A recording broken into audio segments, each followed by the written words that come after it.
इस बात में कोई दो राय नहीं कि खालिस्तान समर्थक गतिविधियां भारत और कनाडा के संबंधों को लगातार बिगाड़ रही है।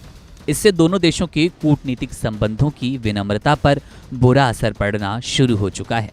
हम आज से 30 साल पहले की बात नहीं कर रहे हैं, बल्कि हालिया घटनाओं के बारे में बात कर रहे हैं। ताज़ा जानकारी के मुताबिक मोदी सरकार ने भारत में कनाडा के उच्च आयुक्त को तलब करते हुए 5 दिन के भीतर भारत छोड़ने को कहा। सरकार की ये कार्रवाई भारत के आंतरिक मामलों में कनाडाई राजनयिकों के हस्तक्षेप और भारत विरोधी गतिविधियों में उनकी भागीदारी पर भारत सरकार की बढ़ती चिंता को दिखाता है। बता दें कि मोस्ट वांटेड खालिस्तानी हरदीप सिंह इसी साल 18 जून को मारा गया था। कनाडा के सर्रे में एक गुरुद्वारे के बाहर उसको मार गिराया। इस पर कनाडा के प्रधानमंत्री जस्टिन ट्रूडो ने आरोप लगाया कि भारत सरकार का खालिस्तानी आतंकवादी हरदीप सिंह निज्जर की हत्या से संबंध है। इसके बाद कनाडाई विदेश मंत्री मेलानी जोली ने सोमवार को एक भारतीय राजनयिक को निष्कासित कर दिया। भारत ने भी जवाबी कार्रवाई में कनाडा के उच्चायुक्त को तलब करते हुए 5 दिन के भीतर भारत छोड़ने को कहा। लेकिन भारत कनाडा के संबंधों में ये खटास जन्मी कहां से, वीडियो में इस पर ही बात करेंगे। हाल के दिनों में जहां भारत के खिलाफ कनाडा की भूमि पर खालिस्तानियों की साजिशें उजागर हुई, तो वहीं कनाडा ने आरोप लगाया कि खालिस्तानी आतंकी हरदीप सिंह को मारने में भारत का हाथ है। 10 लाख के इनामी खालिस्तानी टाइगर फोर्स की आतंकी निर्जर को इसी साल जून में मार दिया गया। दरअसल ये लोग खालिस्तान के नाम पर एक अलग देश की मांग कर रहे हैं। कनाडा, ब्रिटेन, अमेरिका और ऑस्ट्रेलिया में आकर बसे सिख प्रवासी इनसे सहानुभूति रखते हैं।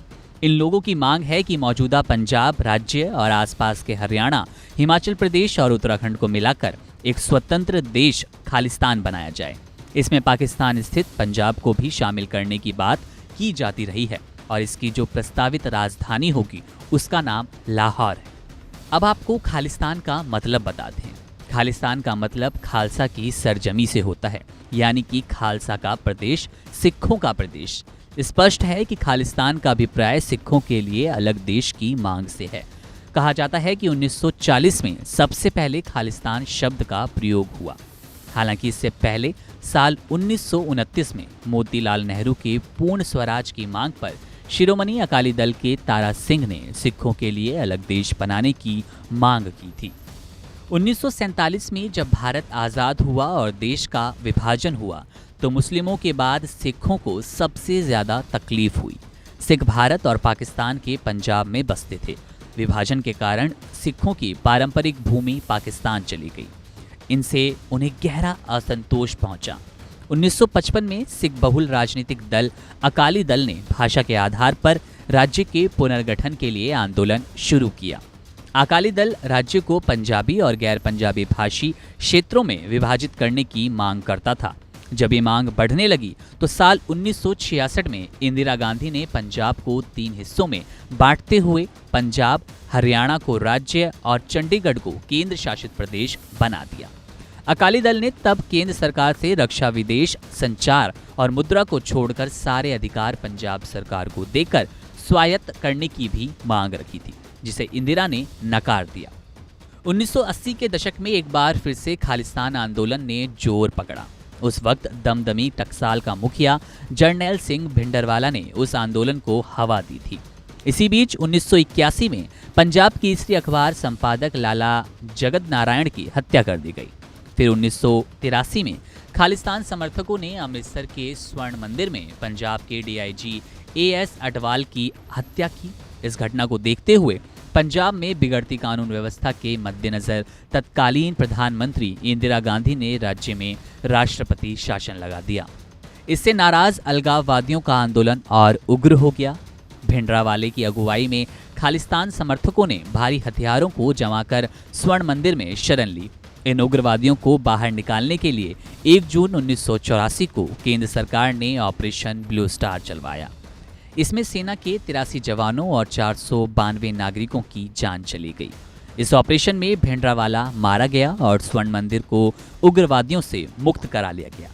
हालांकि इससे दुनिया भर में सिख समुदाय के लोग भावनात्मक रूप से अत्यधिक आहत हुए।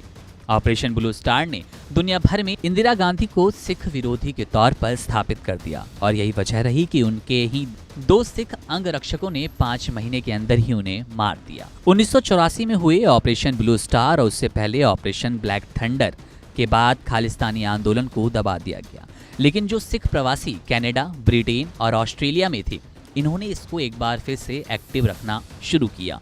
कनाडा में फिर से आंदोलन जोर पकड़ने लगा। वर्तमान समय में भारत में खालिस्तान आंदोलन एकदम समाप्ति की ओर है, समाप्त हो चुका है। पंजाब की शहरी या स्थानीय आबादी में इसका प्रभाव एकदम शून्य जैसा है, लेकिन इस आंदोलन को कनाडा, ब्रिटेन या अमेरिका में रहने वाले सिखों से ईंधन और वैचारिक समर्थन मिलता रहा।